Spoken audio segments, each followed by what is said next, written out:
നമ്മളോട് ഇന്ന് സംസാരിക്കാനുള്ളത് രതീഷ് ബാബുവാണ്. സാർ സ്വാഗതം. അപ്പോൾ സാറിനോട് ചോദിക്കാനുള്ളത്, പുതിയ തലമുറയുടെ എഴുത്തുകാർ ഒരുപാട് പേരുണ്ട്. സാറിനെ സ്വാധീനിച്ച പുതിയ തലമുറയുടെ എഴുത്തുകാരെ ആരൊക്കെയാണ്? പുതിയ തലമുറയിൽ വളരെ ഇഷ്ടപ്പെട്ട എഴുത്തുകാരുണ്ട്. വളരെ നന്നായിട്ട് നോവലുകൾ വായിച്ചിഷ്ടപ്പെട്ട ആൾക്കാരുണ്ട്. അതിനകത്ത് പ്രധാനമായിട്ടും വിനീഷ് കെ എൻ നിഴൽ പോര് എന്ന് പറയുന്ന നോവൽ വളരെ ഇഷ്ടപ്പെട്ട നോവലാണ്. മൂന്ന് കർത്തങ്ങൾ ആദർശ് വി ജി നന്നായി ഇഷ്ടപ്പെട്ട ഒരു നോവലാണ്. വളരെയധികം ഫേമസ് ആയിട്ട് ഇപ്പോൾ നിൽക്കുന്നൊരു നോവലാണ് പൊനം. ഗംഭീരമായിട്ട് ഇഷ്ടപ്പെട്ട ഒരു നോവലാണ്. ഉദാപ്ലസ് തത്വങ്ങൾ അരുൺ ബാബുവാൻ്റെ വളരെ ഗംഭീരമായി തോന്നിയ നോവലുകളിലൊന്നാണ് ഉദാപ്ലസ് തത്വങ്ങൾ. വളരെ വ്യത്യസ്തമായിട്ടുള്ളൊരു പ്രമേയവും വ്യത്യസ്തമായിട്ടുള്ളൊരു ആഖ്യാനവും ഒക്കെ കൊണ്ടുവന്നൊരു നോവലാണ്. അതുപോലെ തന്നെ വളരെ ഗംഭീരമായി ഇഷ്ടപ്പെട്ട മറ്റൊരു നോവലാണ് മരണവംശം. ഈ പൊനം മരണവംശം ഏകദേശം ഒരേ അറ്റ്മോസ്ഫിയറിൽ ഉണ്ടായ നോവലുകളാണ്. രണ്ടിൻ്റെയും ഒരു രീതികൾ വളരെ മനോഹരമായിട്ട് തന്നെ തോന്നിയിട്ടുണ്ട്. കാസർഗോഡിൻ്റെ പശ്ചാത്തലത്തിൽ ചെയ്യപ്പെട്ട നോവലുകളാണ്. അതുപോലെ നല്ല എഴുത്ത് എന്ന് തോന്നിയ ഒരു ചെറു നോവലാണ് കോളനി. മുന്നൂറ് കുടം എന്ന കഥാസമാഹാരം എഴുതിയ ദീപു ജയരാമൻ്റെ കോളനി നന്നായിട്ട് ഇഷ്ടപ്പെട്ടൊരു നോവലാണ്. അതുപോലെ ഒരു 3-4 വർഷത്തിനിടയിൽ ഇഷ്ടപ്പെട്ട മറ്റു നോവൽ വി എം ദേവദാസിൻ്റെ രസകരമായ എന്നാൽ കാലിക പ്രസക്തിയുള്ള ഒരു നോവലാണ് ഏറ്. മനോഹരമായ മറ്റൊരു നോവലാണ് കുര്യൻ കടവ്, ബി എൻ റോയ് എഴുതിയ. ഒരു കാലത്തെ കേരള ചരിത്രത്തെ വളരെ മനോഹരമായി ആഖ്യാനം ചെയ്തൊരു ചെറു നോവലാണ് കുര്യൻ കടവ്. പിന്നെ അത്യാവശ്യം ഇതൊക്കെയാണ് പുതിയ കാലത്ത് എഴുത്തുകാരിൽ നമുക്ക് തോന്നിയിട്ടുള്ള നല്ല പുതിയ കാലത്തെ എഴുത്തുകാരെന്നുള്ളതല്ല, ഏറ്റവും പുതിയ സമയത്തെ യുവാക്കൾ മാത്രമല്ല അതിനകത്തുള്ളത്. എന്നാൽ നോവലുകൾ പുതിയ ആദ്യത്തെ നോവലുകൾ വരെ ഉണ്ട് ഇതിനകത്ത്. എനിക്ക് തോന്നുന്നു ബി എൻ റോയ് സാറിൻ്റെയൊക്കെ ആദ്യത്തെ നോവലാണ്. അതൊക്കെ നന്നായിട്ട് തന്നെ വായിക്കാൻ കഴിയുന്ന നോവലാണ്. ഇപ്പോൾ പറഞ്ഞതിൽ കൂടുതൽ നോവൽസ് ആണ്. ഈ പുതിയ കാലത്ത് കവിതകൾ വായിക്കപ്പെടുന്നുണ്ടോ? എന്താണ് കവിതയെക്കുറിച്ചുള്ള അഭിപ്രായങ്ങൾ? അങ്ങനൊരു കവിത വായന വലുതായിട്ടില്ല.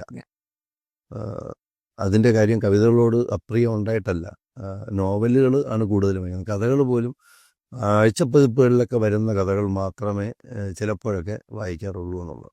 അത്യാവശ്യം വായിക്കാറുണ്ട് കഥകൾ. എന്നിരുന്നാലും കവിതകളിൽ ചില ആൾക്കാരെയൊക്കെ ശ്രദ്ധിക്കാറുണ്ട്. ബാലേന്ദ്രൻ ചുള്ളിക്കാരൻ്റെ ഒരു കവിത എവിടെയെങ്കിലും വന്നാൽ ഒന്ന് വായിച്ചു നോക്കാറുണ്ട്. കുരിപ്പുഴ മാഷിൻ്റെ കവിതകൾ വായിച്ചു നോക്കാറുണ്ട്. ഡി യേശുദാസ് സാറിൻ്റെ കവിതകൾ വളരെ മനോഹരമായിട്ട് പുതിയ കാലത്ത് തോന്നിയിട്ടുള്ള കവിതകളാണ്. അരുൺ സമുദ്ര മനോഹരമായിട്ടുള്ള ചില രാഷ്ട്രീയ കവിതകളൊക്കെ എഴുതുന്ന ആളാണ്. രാഷ്ട്രീയത്തെക്കുറിച്ച് പറഞ്ഞു, കവിതകളിലെ രാഷ്ട്രീയം. അപ്പോൾ എഴുത്തിന് രാഷ്ട്രീയം പ്രധാനമാണോ? ഒരു എഴുത്തുകാരന് അയാളുടെ രാഷ്ട്രീയം പറയാനുള്ള മാർഗമാണോ എഴുത്ത്? എഴുത്തിൽ രാഷ്ട്രീയം ഉണ്ട്. എഴുത്തിൽ രാഷ്ട്രീയം പറയാം. ഈ രാഷ്ട്രീയം എന്താണെന്നുള്ളതാണ് ഈ നമ്മുടെ പണ്ട് മുതലേ കേട്ടുവരുന്നൊരു കാര്യമാണ്. അരിസ്റ്റോട്ടിലൊക്കെ പറഞ്ഞത് തന്നെയാണ്, രാഷ്ട്രീയം ഇടപെടാത്തൊരു ജീവിതം ഒരു മനുഷ്യനും ഇല്ലാതെ. ഏതൊരു മനുഷ്യനും ഒരു പൊളിറ്റിക്കൽ ഹ്യൂമനാണ്. അപ്പോൾ അതിനകത്ത് രാഷ്ട്രീയം ഇല്ലാതെ ഒരാൾക്കും ജീവിക്കാൻ കഴിയില്ല എന്നുള്ളതാണ്. അത് ഈ രാഷ്ട്രീയ പാർട്ടി രാഷ്ട്രീയം അതൊന്നുമല്ല. എന്തിനും രാഷ്ട്രീയമുണ്ട്. പരിസ്ഥിതിക്ക് രാഷ്ട്രീയമുണ്ട്, മനുഷ്യന് രാഷ്ട്രീയമുണ്ട്, ഉടലിന് രാഷ്ട്രീയമുണ്ട്. ഏതൊരു വസ്തുവിനും, മണ്ണിനും മരത്തിനും എല്ലാത്തിനും രാഷ്ട്രീയമുണ്ട്. രാഷ്ട്രീയമില്ലാത്തതായിട്ട് ഈ പ്രകൃതിയിൽ ഒന്നുമില്ല എന്ന് വിശ്വസിക്കുന്ന ഒരാളാണ്. അങ്ങനെ നോക്കുമ്പോൾ ഏതൊരു എഴുതി വയ്ക്കപ്പെട്ട കൃതിയിലും ഒരു രാഷ്ട്രീയം നമുക്ക് കണ്ടെത്താൻ പറ്റും. പക്ഷേ അതിനെ ഇങ്ങനെ മുദ്രാവാക്യം പോലെ വിളിച്ച് പറയണമെന്ന് നിർബന്ധം ഒന്നുമില്ല എന്നുള്ളതാണ് എൻ്റെ പക്ഷം. ഈ കാലത്ത് ഒരു പുസ്തകം ഒരുപാട് വിറ്റഴിക്കപ്പെടണമെങ്കിൽ മാർക്കറ്റിൽ കൂടുതൽ അവൈലബിൾ ആയിരിക്കണം, വിസിബിൾ ആയിരിക്കണം. അതായത് വൈറലാവുന്ന പുസ്തകങ്ങൾ കൂടുതൽ വായിക്കപ്പെടുന്നുണ്ട്. അപ്പോൾ ഈ വൈറൽ പുസ്തകങ്ങളെ കുറിച്ച് എന്താണ് പറയാനുള്ളത്? പ്രത്യേകിച്ച് ഒന്നും പറയാനില്ല. വായിച്ചിട്ടുണ്ട്. റാം കെയർ ഓഫ് ആനന്ദിയൊക്കെ വായിച്ചിട്ടുണ്ട്. രസകരമായിട്ട് വായിച്ചു പോവാം എന്നുള്ള ഒരു പുസ്തകമാണ്. അപ്പോൾ നമ്മുടെ പണ്ട് എൻ്റെ ഓർമ്മയിൽ ഏറ്റവും വലിയ ഒരു കാലത്ത് എന്നെ ഇഷ്ടപ്പെടുത്തിയ ഒരു നോവൽ എന്ന് പറയുന്നത് ലോറി തെരുവാണ്. മലയാള മനോരമയിൽ വന്നുകൊണ്ടിരുന്ന ലോറി തെരുവ്. ഒരു കാലത്ത് നമ്മൾ വായിച്ച വരൻ ബോസും അതുപോലെ തന്നെ സുധാകർ മംഗളോദയവും ജോയ്സിയൊക്കെ നമ്മൾ വായിച്ച ഈ വായനയിലേക്ക് സത്യം പറഞ്ഞാൽ കേരളത്തിലെ ഒട്ടുമിക്ക മനുഷ്യരെയും വായനയിലേക്ക് കൊണ്ടുവന്നത് നമ്മൾ ഈ പറയുന്ന പ്രസിദ്ധീകരണങ്ങളിലൂടെ വന്ന പൈങ്കിളി നോവലുകൾ എന്ന് ഒരു കാലത്ത് പറയപ്പെട്ടിരുന്ന പുസ്തകങ്ങൾ അത് തന്നെയാണ് ഏതൊരു മനുഷ്യനെയൊക്കെ വായിപ്പിച്ചത്. ബാലരമയും ബാലമംഗളം അതിനു മുമ്പുണ്ട്, പൂമ്പാറ്റ, ഇതൊക്കെ ഉണ്ട്. ഇതൊക്കെ തന്നെയാണ് വായന തുടങ്ങുന്നത്. പിന്നെ ഈ നോവലുകളിലേക്കൊക്കെ വരുന്നു. നമ്മുടെ എല്ലാ മനുഷ്യരെയും, എനിക്ക് തോന്നുന്നു കേരളത്തിലെ എല്ലാ മനുഷ്യരെയും വായനയിലേക്ക് കൊണ്ടുവന്നത്, ലിറ്ററസി വന്നതിൻ്റെ ഏറ്റവും വലിയ ഉപയോഗം ഉണ്ടായത് ഈ മനോരമയും മംഗളത്തിലെയും നോവലുകൾ വായിച്ചു എന്നുള്ളതാണ് ഏറ്റവും വലിയ. ഇന്ന് പക്ഷെ അത് ഒരു കാലഘട്ടം കഴിയുമ്പോൾ നമ്മൾ അതിൽ നിന്നൊക്കെ മാറിയിട്ട് കുറച്ചുകൂടി സീരിയസ് ആയിട്ടുള്ള പുസ്തകങ്ങളിലേക്ക് കടന്നു പോകുന്നുണ്ട്. പക്ഷെ ഇന്നും അതേ വായന ഇഷ്ടപ്പെടുന്നവരുണ്ട്, അവരെ നമുക്ക് കുറ്റം പറയാൻ പറ്റില്ല. പക്ഷെ ആഘോഷിക്കപ്പെടുന്നു എന്നുള്ളത് അത് ഓരോരുത്തരുടെ ആസ്പെക്റ്റുകളാണ്. കാരണം നമ്മുടെ ചിന്തകൾ എല്ലാവരുടെയും ഒരുപോലെ ആയിരിക്കില്ലല്ലോ, അത്രയേ ഉള്ളൂ വ്യത്യാസം. ഇപ്പം ആഘോഷിക്കാം, എന്നാൽ അതേ സമയത്ത് നല്ല നല്ല പുസ്തകങ്ങൾ ഉണ്ട് ഇവിടെ, അതും കൂടി കാണാതെ പോകരുത് എന്നുള്ളതും കൂടി ഉണ്ട്. നല്ല നല്ല പുസ്തകങ്ങളുണ്ട്. അപ്പം ആഘോഷിക്കപ്പെടാനായിരുന്നെങ്കിൽ ഞാൻ നേരത്തെ പറഞ്ഞ പോലെ എല്ലാ രീതിയിലുള്ള ഒരു ക്ലാസിക് എലിമെൻറ്റും ത്രില്ലറും എല്ലാം ഉള്ള ഒരു പുസ്തകമാണ് പൊന്നം. മരണവംശം അതുപോലെയാണ്, ആഘോഷിക്കപ്പെടുന്നുണ്ട്. പക്ഷേ നമ്മൾ പറഞ്ഞ മറ്റ് ചില ആഘോഷിക്കപ്പെടുന്ന പുസ്തകങ്ങൾ വരെ വിറ്റഴിക്കപ്പെട്ടിട്ടുണ്ടോ എന്ന് ചോദിച്ചാൽ ഇല്ല. അതാണ് ഇതിൻ്റെ ഒരു വ്യത്യാസം എന്ന് പറയുന്നത്. ആഘോഷിക്കപ്പെടുന്നൊക്കെ ഉണ്ട്, നല്ല പുസ്തകങ്ങളും ആഘോഷിക്കപ്പെടുന്നുണ്ട്. ഒരിക്കലും ആഘോഷിക്കപ്പെടാതിരുന്ന എൻ്റെ ഒരു ഓർമ്മയിൽ ആഘോഷിക്കപ്പെടാതെ ഇരുന്ന ഒരു മനുഷ്യനാണ് PF മാത്യൂസ് എന്ന് പറയുന്ന വിഖ്യാതന എഴുത്തുകാരൻ. ഈ ഇരുട്ടിലൊരു പുണ്യാളൻ എന്ന് പറയുന്ന ഒരു നോവൽ ഒരു ഹൊറർ, മലയാളത്തിലൊരു ക്ലാസിക് ഹൊറർ നോവലാണെന്ന് ഞാൻ പറഞ്ഞതിന് ശേഷം വായിച്ച ആൾക്കാരുണ്ട്. എന്നിട്ട് വായിച്ചിട്ട് വിളിച്ച് അഭിപ്രായം പറയുന്നുണ്ട്, ഗംഭീര നോവലാണ് എന്ന് പറഞ്ഞിട്ട്. അതുവരെയും നമുക്കതെന്ത് മാത്രമായിരുന്നു, വേറെന്തോ ഒരു അന്യഗ്രഹത്തിൽ ഇരുന്ന പോലത്തെ ഒരു പുസ്തകമായിരുന്നു എന്ന് പറയുന്നുണ്ട്. വായിച്ചവരുണ്ട്. ഇപ്പോഴാണ് ആ പുസ്തകങ്ങളൊക്കെ വായിക്കപ്പെടുന്നത്. അടുത്ത വ്യക്തിപരമായ ഒരു ചോദ്യമാണ്. പോലീസാണ്, കാക്കിക്കുള്ളിലെ കലാകാരൻ എന്ന് പറയുന്ന പോലെ എങ്ങനെയാണ് ഈ ജോലിയും എഴുത്തും ഒരുമിച്ച് കൊണ്ടുപോകുന്നത്? അങ്ങനെ ജോലിയും അങ്ങനെയുള്ള അല്പം എഴുത്തിന് വേണ്ടി സമയം കണ്ടെത്താനുള്ളൊരു പ്രയാസമുണ്ട്. ജോലിയൊക്കെ നമ്മുടെ ജീവിതത്തിൻ്റെ ഭാഗമല്ല. എഴുത്തിന് വേണ്ടി ഒരല്പം സമയം നമുക്ക് അഡീഷണലായിട്ട് കണ്ടെത്തേണ്ടി വരും. അതിപ്പോൾ നമ്മുടെ ഉറക്കം അല്പം കുറയ്ക്കുക എന്നുള്ളത് മാത്രമേ മാർഗമുള്ളൂ. അത് മാത്രമാണ് ഇപ്പം ചെയ്തുകൊണ്ടിരിക്കുന്ന ഒരു കാര്യം. രാത്രികളിലൊക്കെ നമ്മൾ വീട്ടിലുള്ള ദിവസങ്ങൾ, ഡ്യൂട്ടി അല്ലാത്ത വീട്ടിലുള്ള ദിവസങ്ങളിൽ രാത്രി കുറച്ചുകൂടി എന്ത് ചെയ്യുന്നു, സമയം നമ്മൾ എഴുതാനായിട്ട് അല്പം ഒരു 1-2 മണിക്കൂർ കൂടുതൽ കൊടുക്കുന്നു, അത്രേ ഉള്ളൂ. ആദ്യമായി എഴുത്തിലേക്ക് കൊണ്ടുവന്ന വ്യക്തി, അല്ലെങ്കിൽ ഇദ്ദേഹത്തെ ഒരു കൃതി കണ്ടിട്ട് അല്ലെങ്കിൽ ഒരു വ്യക്തിയെ കണ്ടിട്ട് ഞാനും ഇദ്ദേഹത്തെ പോലെ എഴുത്തുകാരനാണോ, എനിക്കും എഴുതണമെന്ന് തോന്നിയ ആ സന്ദർഭം ഏതായിരുന്നു? ഒന്നും ഇല്ല, ആരുമില്ല. അങ്ങനെയുള്ള വായന മാത്രമേ ഉള്ളൂ. എഴുതണമെന്നേ ചിന്തിച്ചിട്ടില്ല. ഒരു വാർപ്പും ഒരു മാതൃകകളെ എടുത്തിട്ടില്ല. എഴുതണമെന്ന് തോന്നിയത് ഞാൻ നേരത്തെ പറഞ്ഞു. ഒരു കഥകൾ 1-2 കഥകൾ എഴുതി എന്നുള്ളത് മാത്രമേ ഉള്ളൂ. അതിനപ്പുറത്തേക്ക് നോവൽ എഴുതുന്നു ചിന്തിച്ചിട്ടേ ഇല്ല. ആദ്യത്തെ നോവൽ നീ എന്നോടുകൂടെ പർദീസയിലിരിക്കുക എഴുതിയതിന് ശേഷമാണ് അത് തന്നെ അത് നോവലായി പോയതാണെന്നാണ് ഞാൻ ഇപ്പോഴും വിശ്വസിക്കുന്നത്. അതിനുശേഷമാണ് നോവൽ എഴുതാൻ കഴിയുമെന്നൊരു തോന്നൽ. അത് വായിച്ച നല്ല വായനക്കാരുൾപ്പെടെ നമ്മളോട് പറഞ്ഞതിൻ്റെ ധൈര്യത്തിലാണ് മനസ്സിൽ ഏറ്റവും ആഗ്രഹിച്ച് കാലങ്ങളായി വെച്ചിരുന്ന ഒരു കൺസെപ്റ്റ് നോവലാക്കാനായിട്ട് ഗന്ധർവ സർവ്വം എന്ന് പറയുന്ന നോവലിലേക്ക് തിരിഞ്ഞത്. അതാണ് എഴുത്ത്. അല്ലാതെ മറ്റൊരു ആരെയും നമ്മൾ എഴുതാൻ വേണ്ടി മാതൃകയാക്കിയിട്ടുമില്ല. അങ്ങനെ ഒരു ചിന്തയും ഇല്ല, ഇപ്പോഴും ഇല്ല. എപ്പോഴെങ്കിലും എഴുതുമെന്ന് തോന്നുന്ന ഒരു നോവൽ, അത് നമ്മളെ സ്വാധീനിക്കുന്ന എന്തെങ്കിലും ഒരു കണ്ടന്റ് ഉള്ളിൽ വന്നത് ഡെവലപ്പ് ചെയ്യുന്ന സമയത്ത് മാത്രമേ ഒരു പുസ്തകം എഴുതാൻ ശ്രമിക്കാറുള്ളൂ. കുറച്ച് മുന്നേ പറഞ്ഞത് നല്ല വായനക്കാർ അഭിപ്രായം പറഞ്ഞു എന്നുള്ളതാണ്. ഈ കാലഘട്ടത്തിൽ പുസ്തകങ്ങൾ ഒരുപാട് വിറ്റഴിക്കപ്പെടുന്നുണ്ട്. ഒരുപാട് മനുഷ്യർ അത് വായിക്കുന്നുമുണ്ട്. ഈ നല്ല വായന സംഭവിക്കുന്നുണ്ടോ? പുസ്തകത്തിന്റെ ആന്തരികമായ എല്ലാ സത്യങ്ങളും ഉൾക്കൊണ്ടുകൊണ്ട് മനുഷ്യൻ വായിക്കുന്നുണ്ടോ ഇപ്പോൾ? ഉണ്ട്. ഇല്ല എന്നൊക്കെ പറയുന്നത് വെറുതെയാണ്. ചിലർ പറയുന്നുണ്ട് നല്ല വായന സംഭവിക്കുന്നുണ്ട്.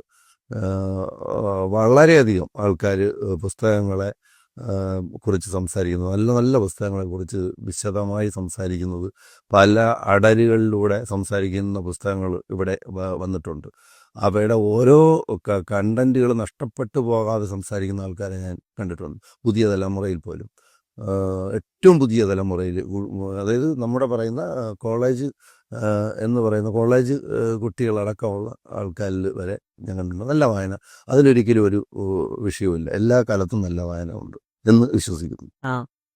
അടുത്ത ചോദ്യം എന്ന് പറയുന്നത്, ഒരു നോവൽ ജനിക്കുന്നതിനെ കുറിച്ച് നേരത്തെ പറഞ്ഞു.